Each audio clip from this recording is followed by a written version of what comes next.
রাত পোহালে ভারতের সঙ্গে প্রথম টেস্টে নেমে পড়ছে শান্ত বাহিনী।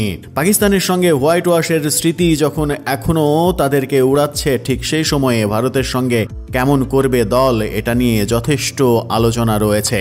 সেই আলোচনায় একটু পানি ঢেলে দিলেন নাজমুল হোসেন শান্ত অধিনায়ক। ম্যাচ পূর্ব সংবাদ সম্মেলনে তিনি বলেছেন, ভারতের বিপক্ষে ফল নিয়ে চিন্তা করছেন না, প্রত্যেকটা দিন 5 দিনের তিনি ভালো খেলতে চান। ভালো খেললে ভালো ফল এমনিতেই আসবে, এই বিশ্বাস রয়েছে নাজমুল হোসেন শান্তর।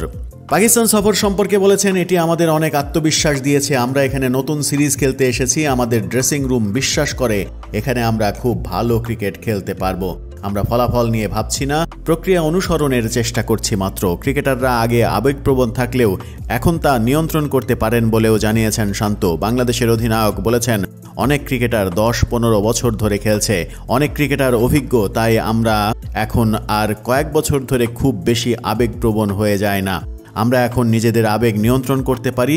জিতে বা হেরে গেলে কি হবে তা নিয়ে চিন্তা না করে পরের ম্যাচের ব্যাপারে ভাবতে পারি। প্রতিটি ম্যাচে আমাদের সামনের ম্যাচ নিয়ে ভাবাই। এই ভাবনা শান্ত বাহিনীকে কতদূর নিয়ে যাবে সেটি এখন দেখার বিষয়। ভারতের উইকেট নিয়ে যথেষ্ট আলোচনা রয়েছে। সেই উইকেট স্পিন বান্ধব হবে নাকি পেস বান্ধব হবে, সেটি নিয়ে জল্পনা কল্পনার মাঝে এখনও বাংলাদেশ একাদশ গঠন করেনি। সকালে একাদশটা দেখে হয়তো প্রাথমিকভাবে টের পাওয়া যেতে পারে ভারত শেষ পর্যন্ত উইকেট বানালো স্পিন বান্ধব নাকি পেস বান্ধব। শোনা যাচ্ছে ভারত 3 জন স্পিনার নিয়ে মাঠে নামবে।